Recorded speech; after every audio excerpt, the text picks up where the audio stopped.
제가 이 분당 우리 교회 오기 전에 이태원에 있는 교회에서 사역을 했었습니다. 그래서 이태원에 가면 이렇게 외국인들이 하는 음식점들, 조그만 음식점들 있거든요. 카페도 뭐 이렇게 큰 카페 아니고 뭐 테이블 2개 있고 3개 있고 한 그런 재밌는 카페들이 있고 하는데, 거기 그 이태원 역에 가까이 가면 그 근처에 보면 터키인 2사람이 하는 청년들이 하는 케밥집이 하나 있습니다. 근데 제가 뭐 한두 번 가본 적이 있어가지고 그 터키인들이 우리말 참 잘한다는 걸 제가 잘 알고 있었거든요. 근데 한번 작년에 이태원에 갈 일이 있어서 정말 싸고 맛있는 그 케밥을 먹으러 그 케밥집에 딱 들어갔습니다. 가서 뭐 투치킨 뭐 이렇게 해가지고서 딱 주문을 시켰는데, 이 케밥을 싸던 이 터키인 2사람이 막 이렇게 하다가 제 눈치를 한번 딱 보더니 Where are you from? 물어봐요. 네. 방글라데시?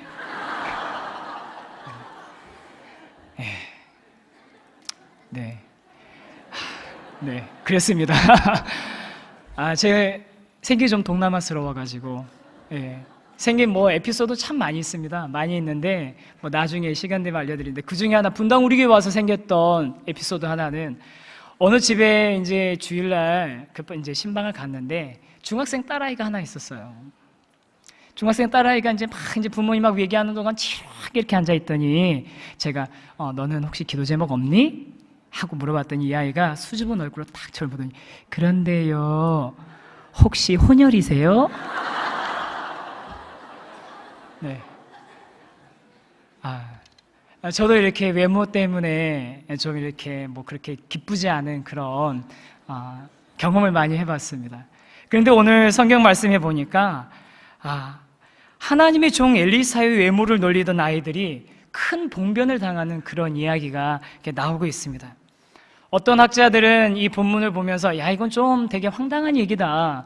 아니 좀 뭐 이렇게 대머리라고 놀렸다고 하나님의 선지자가 어떻게 막 아이들을 그렇게 잔인하게 죽이라고 저주를 할 수 있느냐라고 이야기하기도 하고, 또 어떤 사람은 그저 당시 이런 일이 있었더라 라는 그냥 기록 정도로 해놓은 거 아니겠느냐라고, 제가 어떤 분은 이렇게 해석하시는 분이 있었습니다. 의미를 아주 많이 부여하셔가지고요, 주의 종에게 함부로 대하면 이렇게 처절한 응징을 받게 된다. 아까 방글라데시 웃으신 분들, 오늘 또 집에 갈 때 교통사고 조심하십시오. 네, 이렇게 제가 얘기한다면 똑같이 적용하는 게 되겠죠. 그런데 하나님께서 정말 왜 이런 일들을 이렇게 성경에 기록하게 하고 이것을 우리가 알게 하셨을까? 이 시간에 좀 한번 같이 묵상하면서 우리 영적인 교훈을 좀 찾아봤으면 합니다.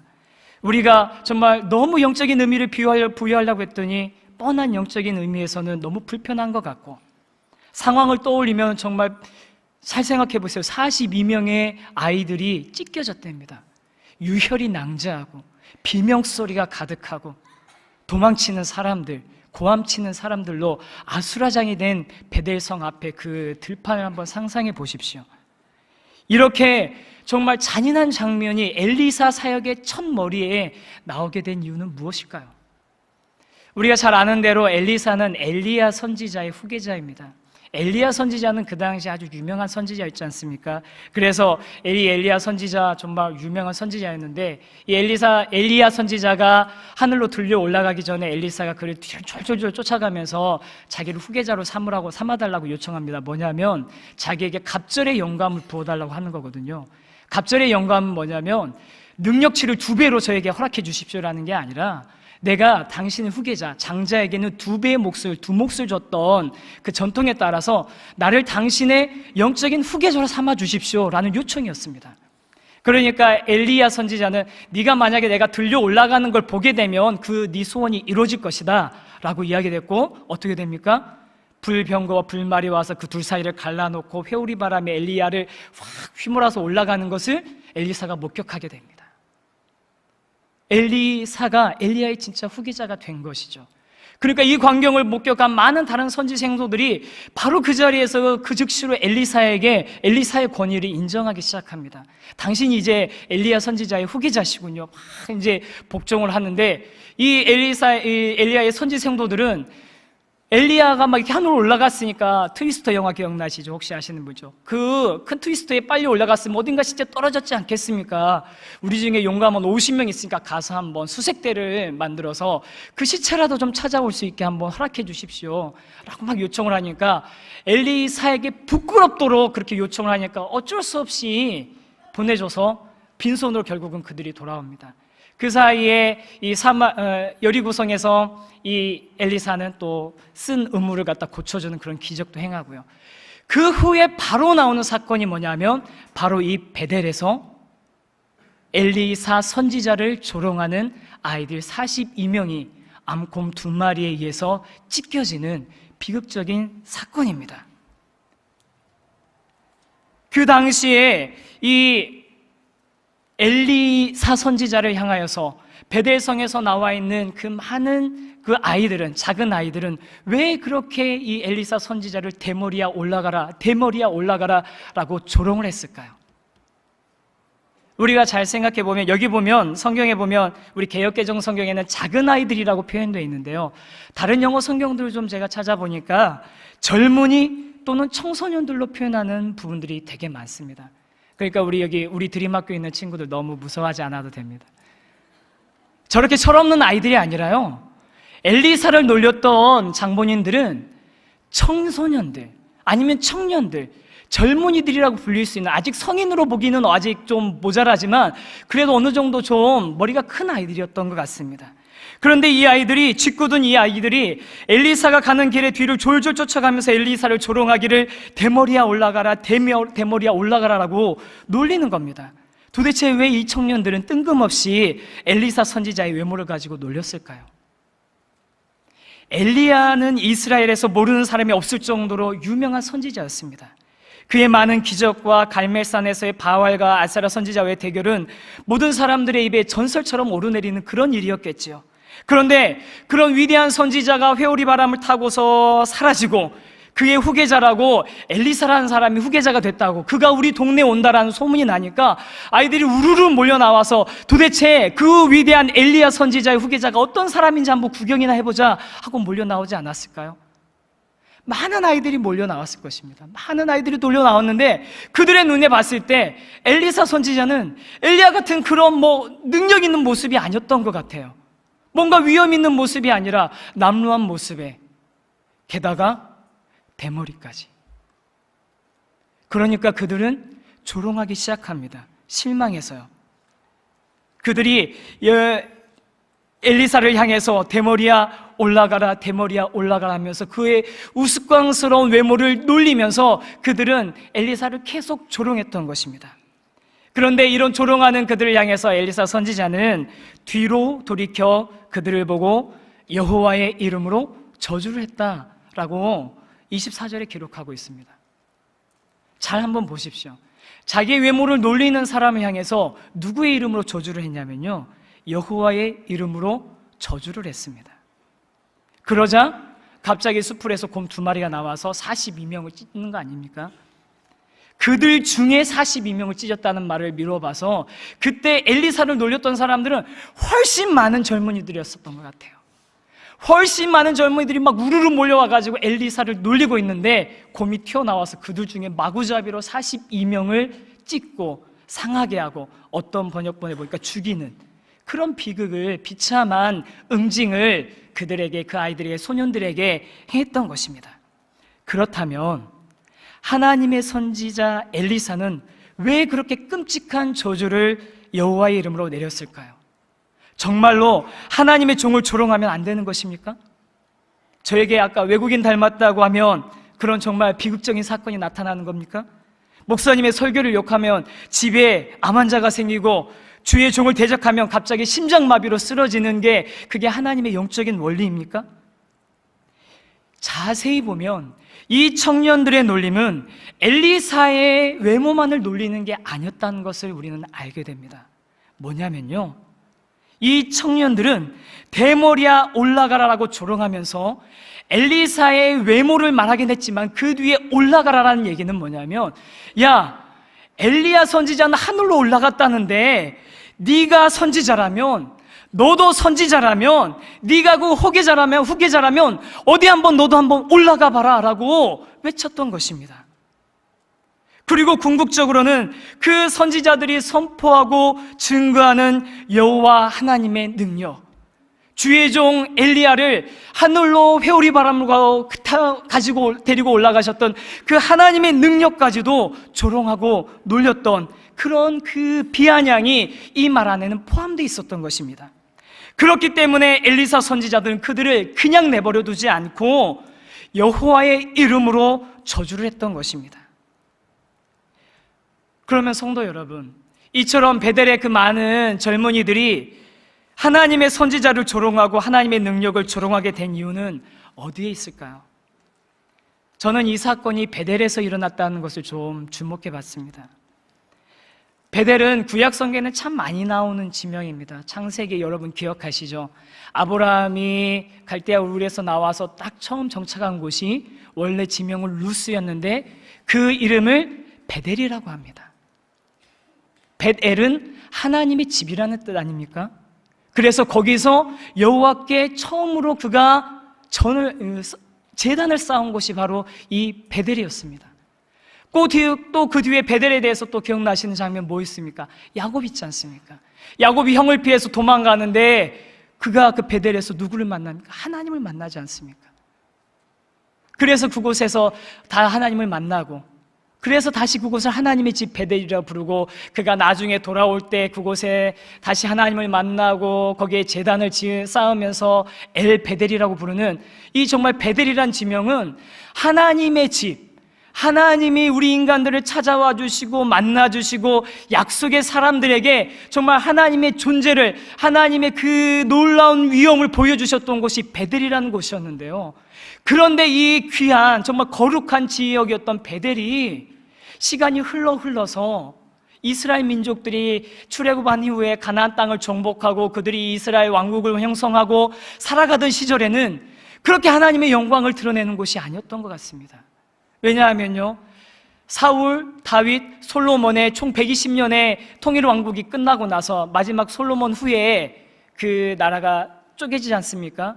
솔로몬의 아들 르호보암이 왕이 됐는데, 이 르호보암이 왕이 되니까 여로보암을 포함한 많은 이제 10개 지파의 대표들이 와가지고 이 르호보암에게 우리에게 좀 부역을 좀 가볍게 좀 해달라고, 우리 당신의 선대 왕 때 우리가 너무 고생했으니까 우리를 좀 봐달라고 이렇게 요청을 합니다. 그때 르호보암이 뭐라고 얘기하죠?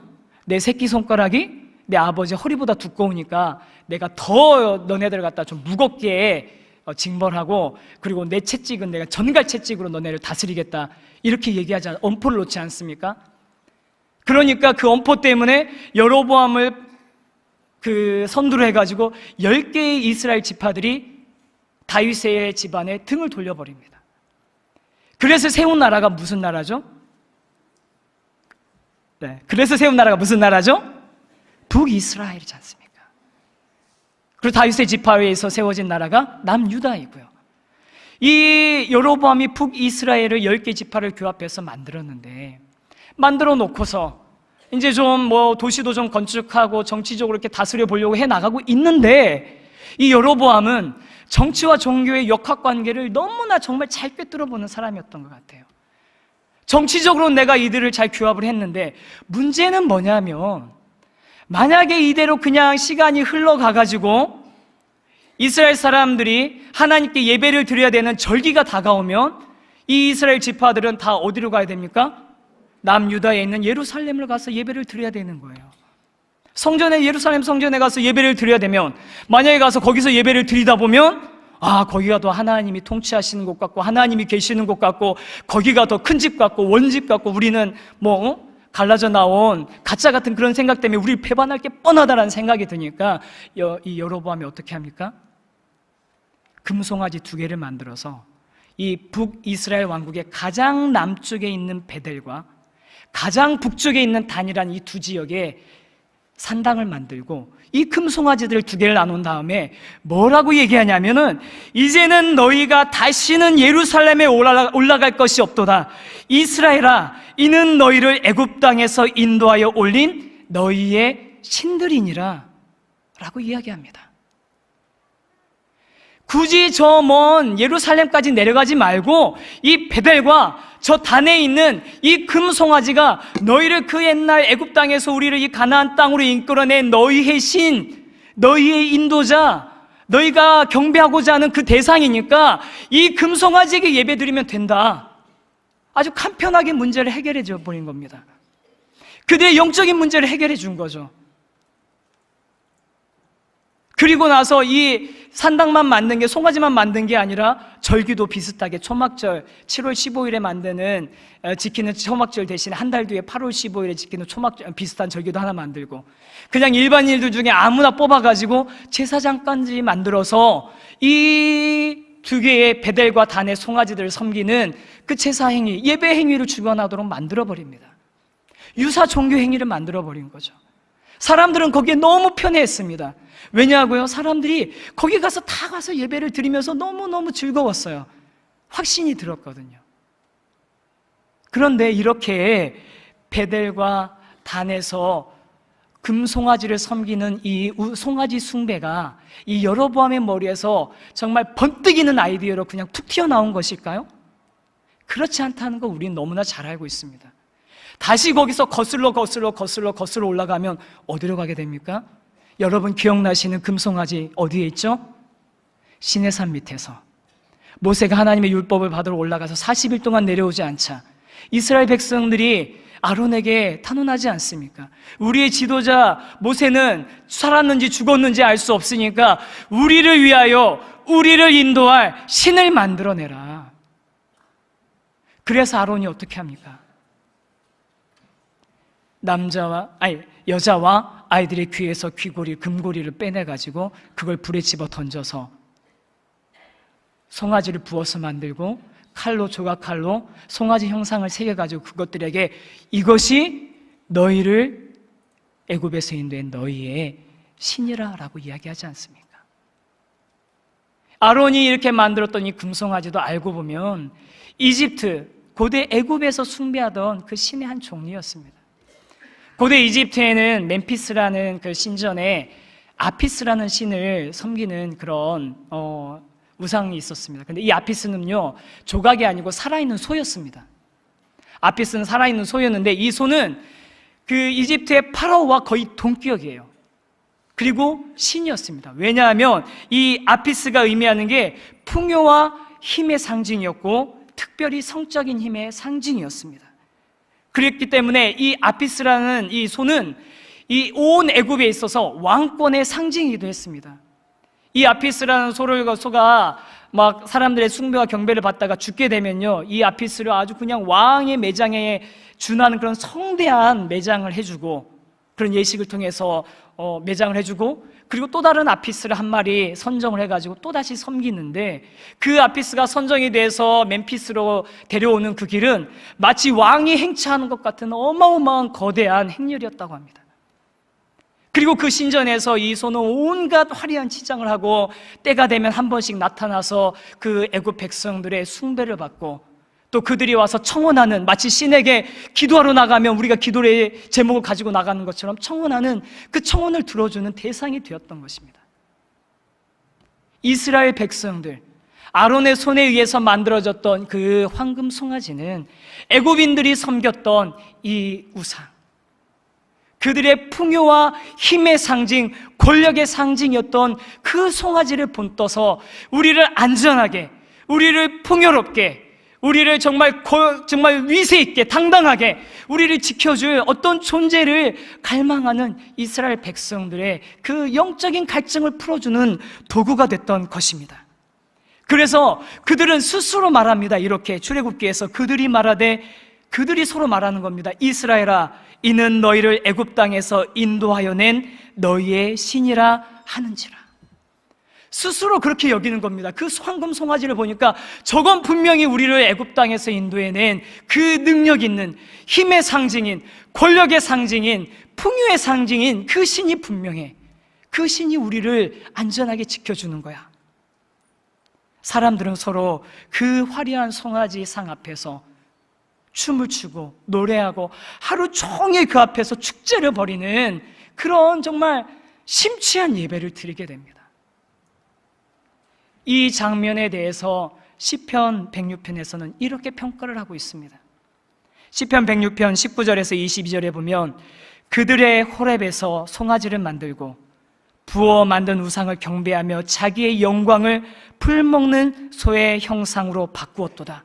애굽에서 큰 일을 행하신 그의 구원자 하나님을 그들이 잊었나니 그는 함의 땅에서 기사와 홍해에서 놀랄 만한 일을 행하신 이로다.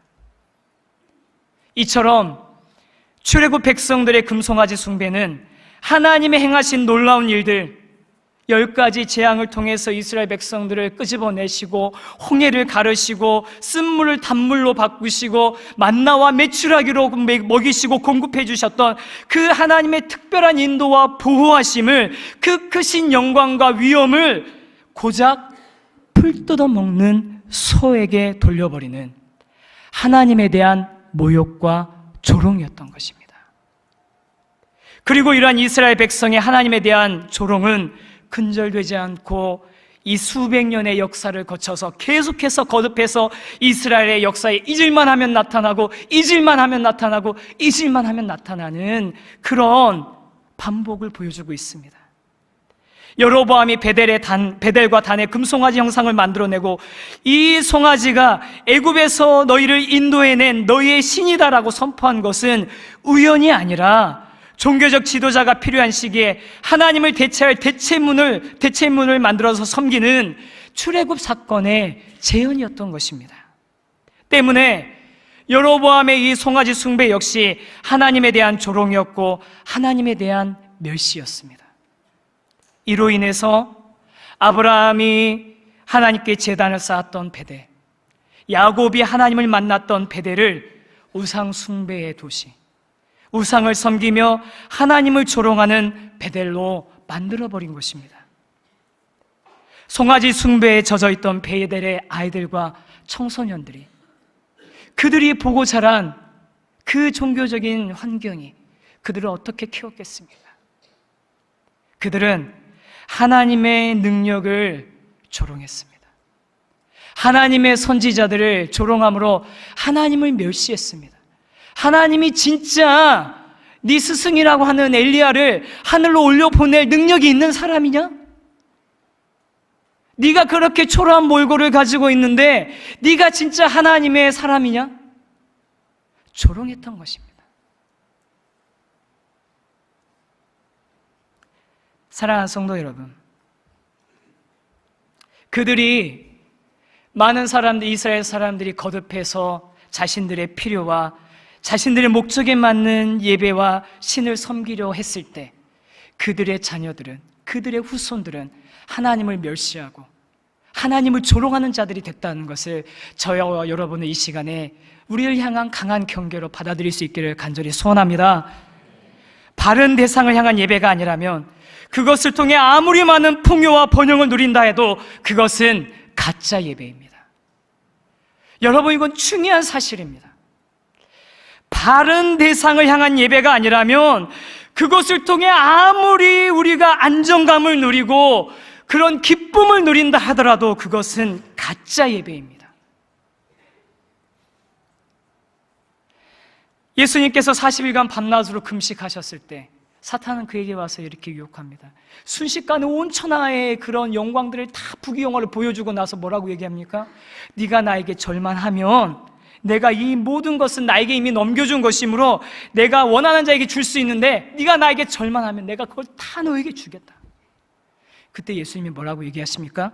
기록된 바 주 너희 하나님께 경배하고 다만 그를 섬기라 하였느니라. 무슨 얘기입니까? 우리가 경배하고 섬길 하나님, 그분은 세상의 부귀와 영화를 얻기 위한 목적을 가지고 나가서 예배할 대상이 아니라는 사실입니다. 우리가 그것을 목표로 하고 그것을 기대하고 그것을 받기 위해서 예배하러 나와 있다면 이미 우리는 하나님이 아니라 금송아지를 섬기러 나와 있다는 것을 우리는 자각해야만 되는 것입니다. 여러분, 우리의 신앙의 대상, 우리의 경배의 대상, 우리의 예배의 대상이 정말 누구이십니까?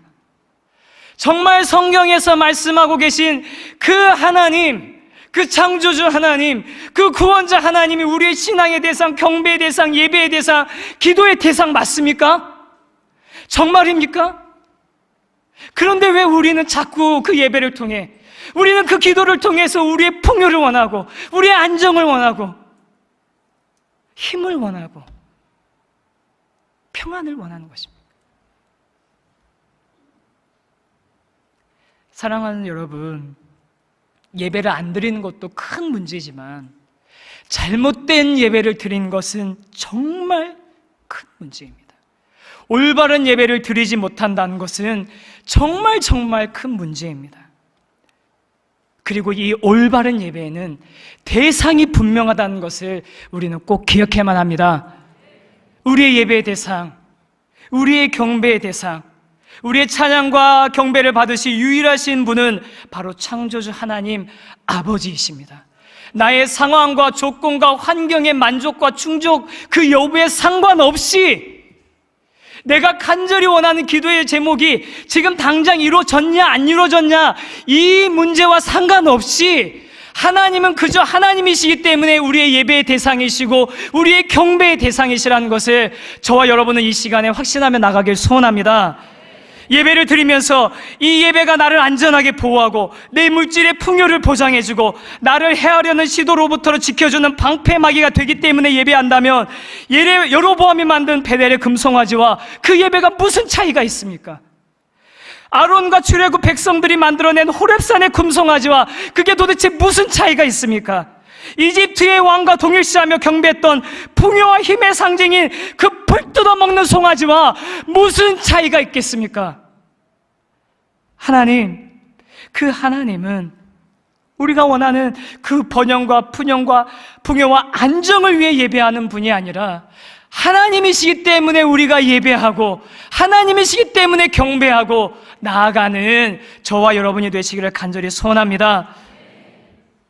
이런 우리의 필요에 따라서 예배를 드리게 되면 예배의 대상마저도 당장의 필요에 따라서 손쉽게 대체해버리는 그런 믿음이 됩니다.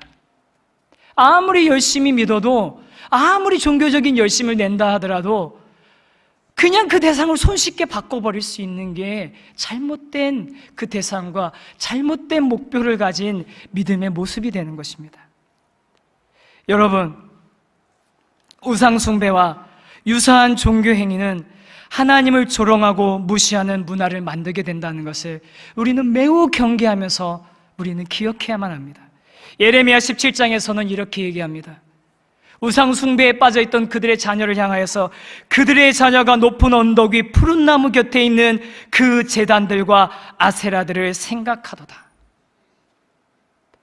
그의 자녀들이 높은 언덕 위 푸른 나무 곁에 있는 그 제단들과 아세라들을 생각하며 살아가는 게 우리의 우상 숭배, 우리의 잘못된 대상을 향한 예배가 가져오게 되는 비참한 결과라는 사실입니다.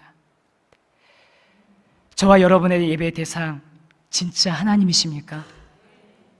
아니면 풍요와 부와 안정을 주는 힘의 상징인 금송아지입니까?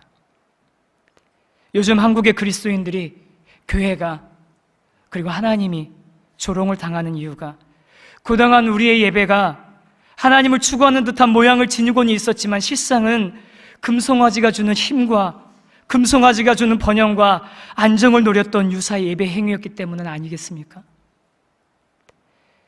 이것은 지금도 마찬가지라고 생각합니다.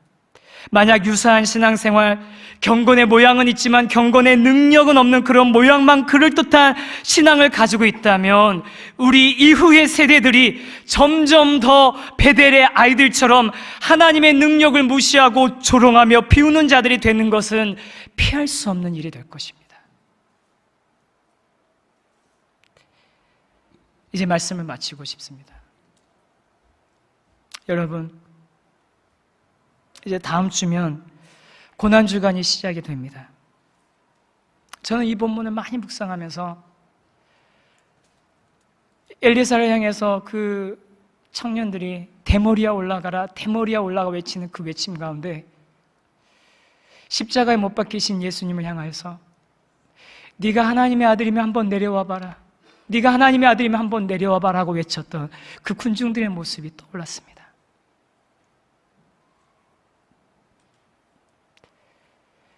하나님을 향한 조롱과 하나님을 향한 멸시는 우리가 올바른 예배를 드리지 않는 한 우리 가운데 끊어지지 않을 것입니다. 그분이 설령 하나님 자신이라 할지라도 우리들은 그분을 조롱하고 그분을 멸시하고 그분을 향하여서 손가락 차며 그분을 놀리게 될 것입니다. 힘과 권력에 취했던 형식과 율법에 얽매여 있던 군중들은 십자가에 달린 예수님을 향해서 네가 하나님의 아들이거든 자기를 구원하고 그 십자가에서 어디 한번 내려와 봐라, 그렇게 외쳤던 것 아닙니까? 당시에 많은 사람들은 예루살렘 성전에서 많은 예배를 드렸지만 강도와 도적의 소굴이 된 성전을 무너뜨리고 다시 세우시기 위해 예수님은 그 십자가에서 조롱을 다 감당하시고 자신의 몸을 칼걸이 찢기기까지 내어주셨던 것을 저와 여러분은 기억하며 깊이 묵상하는 우리 고난주간이 되기를 간절히 소원합니다. 베드로는 이렇게 우리에게 권면합니다. 보배로운 산돌이신 예수께 나아가 너희도 산돌같이 신령한 집으로 세워지고 예수 그리스도로 말미암아 하나님이 기쁘시게 받으실 신령한 제사를 드릴 거룩한 제사장이 될지니라. 여러분, 이런 하나님이 기뻐 받으실 신령한 제사를 드릴 거룩한 제사장이 바로 저와 여러분이 되기를 간절히 소원합니다. 예수 그리스도께서는 저 십자가에서 내려오라는 조롱을 참으시고 자신의 몸을 찢어 우리에게 주셨습니다. 번영과 평안과 만족을 채우기 위한 유사 예배 행위가 아닌 하나님과의 관계가 회복되어지는 참 예배를 회복시켜 주시기 위해 그 수많은 모욕과 조롱을 참아내셨습니다. 그러니 정말로 우리는 우리 안에 있는 이 풍요와 번영을 기대하는 황소를 깨부시고 태워버리고 하나님께서 기뻐 받으실 신령한 제사를 드리는 진정한 예배자, 거룩한 제사장, 왕같은 주의 거로 소유된 백성들 되시기를 간절히 축원합니다. 이번 고난주간 특세가 우리 안에 있는 번영과 풍요의 금송아지를 깨부시고 그 자리에 예수 그리스도의 십자가가 영광스럽게 세워지는 그런 시간이 되기를 간절히 기대합니다. 우리 이 시간 그런 기대를 가지고 같이 한번 기도하며 나가길 원합니다.